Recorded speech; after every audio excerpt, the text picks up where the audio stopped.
Next numerical हमारे पास 14.2। ये numerical भी इजी है, बस इसमें थोड़ी सी डायग्राम समझने वाली है। और वो क्या बात कर रहा है, a uniform disc of 150 millimetre dia, 150 millimetre dia, ठीक है, डाया 150 हो गया और रेडियस भी हमें पता चल गया यहाँ तक। As a mass of 5 kg, mass of 5 kg is mounted centrally in a bearing which maintain its axle in a horizontal plane। क्या कह रहा है कि डायग्राम भी वैसे गिवन है यहाँ पे, उसने बताया हुआ है। क्या कह रहा है कि सेंटर में यहाँ से यहाँ तक ये शाफ्ट है।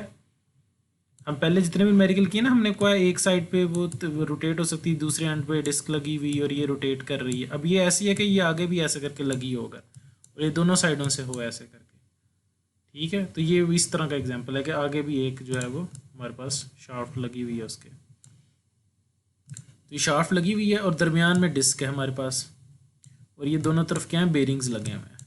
बेरिंग्स का मतलब ये नहीं कि रोटेट नहीं कर सकती, रोटेट कर सकती है, बस बेरिंग का मतलब उसने शाफ्ट को पकड़ के रखा है रोटेट करने वाले। जिस तरह ये शाफ्ट थी और यहाँ पे डिस्क थी, तो इसका मतलब ये नहीं था कि रोटेट नहीं कर सकती, फिक्स है कहीं पे, ये रोटेट कर सकती थी। यहाँ से ये पॉइंट भी रोटेट कर सकता था, इस तरह ये दोनों पॉइंट भी रोटेट कर सकते हैं, सिर्फ उन्होंने शाफ्ट को पकड़ के रखा हुआ है।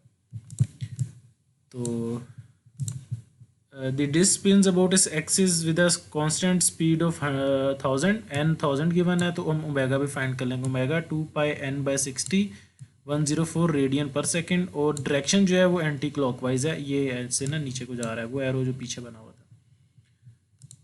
और while the axle presses uniformly about the vertical at 60 rpm। उसने बताया कि हमारे पास जो एक्सिस ऑफ प्रिसेशन है उसके ऊपर ये रोटेट कर रही है, ये उसने बताया ये रोटेट कर रही है वर्टिकली, वर्टिकल एक्सिस के ऊपर। एक्सिस ऑफ प्रिसेशन क्या है हमारे पास, वर्टिकल है, मतलब ये जो वाई बना हुआ है एक्सिस उसने बना के दिया, ये एक्सिस ऑफ प्रिसेशन है। इसका मतलब क्या है, अब इसका मतलब ये है कि इस एक्सिस के ऊपर रोटेट कर रही है। अब आपको याद होगा कि पहले हमारे पास यहाँ पे बेरिंग था, ये शाफ्ट थी, ये डिस्क थी, और हमने कहा था यहाँ से इस तरफ को रोटेट कर रही है, और ये एक्सिस ऑफ क्या, प्रिसेशन। इसका मतलब क्या था, ये यहाँ से पूरा ऐसे राउंड लगा के ऐसे करके और यहाँ तक जाएगी ऐसे करके, ऐसे ही था। एक्सिस ऑफ प्रिसेशन ये था हमारे पास दरम्यान में, पिछले न्यूमेरिकल्स में जो भी थ्योरी पढ़ी है उसके अंदर। अब इस केस में एक्सिस ऑफ प्रिसेशन उसने हॉरिजॉन्टल वाला और ये बनाया हुआ है ये। इसका मतलब क्या है कि ये इस तरफ को रोटेट कर रहा है, ये बीच में रोटेट नहीं है, और ये नीचे को ऐसे करके रोटेट कर रहा है, ठीक है। ये जो प्रॉपर जायरोस्कोपिक वाली एग्जांपल है कि वो दरमियान में उसके होता है, रोटेट कर रही होती है, दोनों साइडों पे शाफ्ट होती है, ये वो प्रॉपर एग्जांपल बन गया कि दरमियान में रोटेट कर रहा है, ये डिस्क इस तरफ को जाएगी और ये इस तरफ को आएगी, और ये 3D में ऐसे ज़मीन के ऊपर हो रहा है, ये ज़मीन के ऊपर ऐसे करके रोटेट करेगी, और ये वाई वाला जो इसका एक्सिस 3D में अगर 3 एक्सिस बनाए ऐसे करके ये वाले, तो ये वाला जो एक्सिस है ये रोटेट करेगा ज़मीन के ऊपर ऐसे, यहाँ से ऐसे ऐसे और यहाँ पर वापस आएगा। ये बाहर को जो एक्सिस दिखा रहा है वो है, और ये ऊपर वाला ये एक्सिस ऑफ प्रिसेशन है, और ये हमें शो कराया उसने यहाँ पे, ठीक हो गया।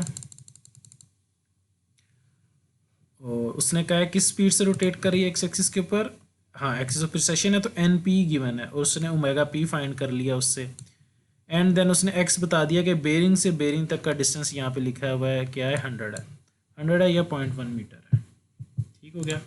आपको थोड़ा सा समझ आ गया ये स्टेटमेंट भी, और नीचे जाएंगे डायग्राम नीचे भी थोड़ी सी बनी हुई है, ये रोटेट कर रही है, ये देखिए एक्सिस ऑफ प्रिसेशन उसने बताया, and axis of active couple जिसके अंदर ये प्लेन में रोटेट कर रही है उसके अंदर होता है एक्सिस ऑफ कपल, और जिस प्लेन के ऊपर ये रोटेट कर रही है यहाँ पे, ठीक है। अब वो 3D में आपको थोड़ा सा समझने मुश्किल हो रही होगी, जिनको नहीं समझ आ रही मैं फिर समझाता हूँ।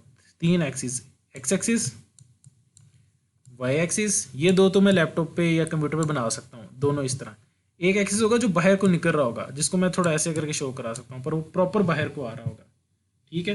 तो वो जो बाहर को आ रहा है वो ये जो एक्स है उस प्लेन के अंदर जो बाहर को आ रहा है उसके अंदर ये एक्स रोटेट करेगा ऐसे ऐसे करके। एक्स जो है, एक्स अंदर को जाएगा एंड यहाँ से घूम के ऐसे वापस बाहर को आएगा, मतलब मैं उसको देख नहीं सकूंगा, मतलब वो ऐसे जिस तरह फर्श के ऊपर ऐसे करके रोटेट करेगा ऐसे करके। तो ये वो एक्स के अंदर रोटेट करिए, ये वो फर्श के ऊपर ऐसे करके रोटेट करिए। अभी इसके ऊपर फर्श के ऊपर लेट्स सपोज ज़मीन के ऊपर रोटेट कर रही है, तो ये जो वाई एक्सिस के अराउंड रोटेट कर रहा होता है, ठीक है। और और ये वाला एक्सिस तो बाहर को होता है। ठीक है, तो डायग्राम समझ आ गई, न्यूमेरिकल इजी है। सबसे पहले क्या उसने फाइंड किया, मोमेंट ऑफ इनर्शिया आई का फार्मूला हमें डिस्क के लिए पता है, mr²/2 है। हमारे पास सारी चीज़ें गिवन थी, हमने ये फाइंड कर लिया। जायरोस्कोपिक कपल का formula C = I omega into omega P. I अभी हमने फाइंड किया है, ओमेगा हमें न्यूमेरिकल में गिवन है, ओमेगा पी भी इस पर न्यूमेरिकल में गिवन है, तो ये भी हमने फाइंड कर लिया।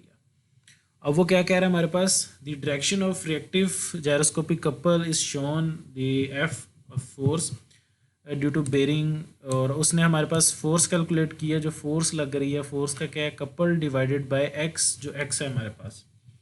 तो ये फोर्स फाइंड करने का हमारे पास फार्मूला है कि हमारे पास जो एफ है each bearing due to gyroscopic couple, उसके ऊपर क्या फोर्स लग रही है, F is equal to C/x। C के कपल, और उसको हम क्या करेंगे, जो हमारे पास डिस्टेंस होगा उससे डिवाइड कर देंगे, तो हमारे पास ये फोर्स आ जाएगी, जो फोर्स लग रही है उसके ऊपर, डेट इज़ 9.2।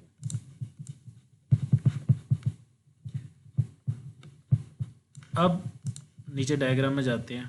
अब बेरिंग के ऊपर दो रिएक्शन लग रहे हैं, रिएक्शन ए, रिएक्शन बी। अब reaction A, reaction B, due to weight क्या होगा, 5 किलो तो उसका वजन था, 5 किलो डिस्क का आधा इस पे चला जाएगा, आधा इस पे चला जाएगा, तो 2.5 ए के ऊपर और 2.5 बी के ऊपर, और उनको 9.8 से मल्टीप्लाई कर देंगे तो ये फोर्स की फॉर्म में, मतलब क्या 24.5 न्यूटन इसके ऊपर फोर्स लग रही है बेरिंग पे, और 24.9 इसके ऊपर लग रही है।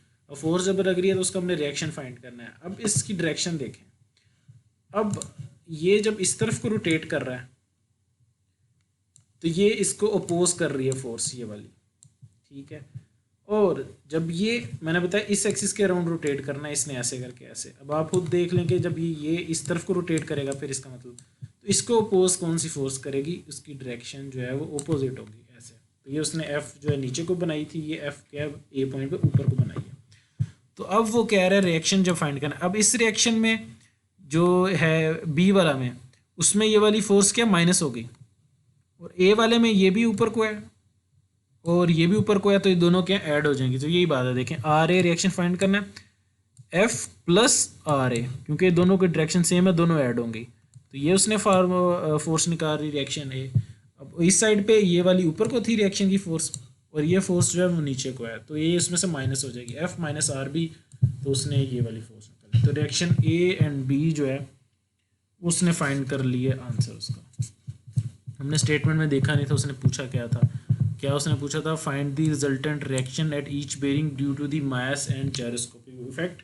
तो मास की वजह से हमने ये फोर्स फाइंड की थी आर ए आर बी, ये मास का इफेक्ट था, मास का इफेक्ट भी आ गया उसके अंदर, आर ए आर बी। और ये जो एफ फोर्स थी हमारे पास, एफ कपल डिवाइडेड बाय ये थी हमारे पास जायरोस्कोपिक इफेक्ट की वजह से फोर्स।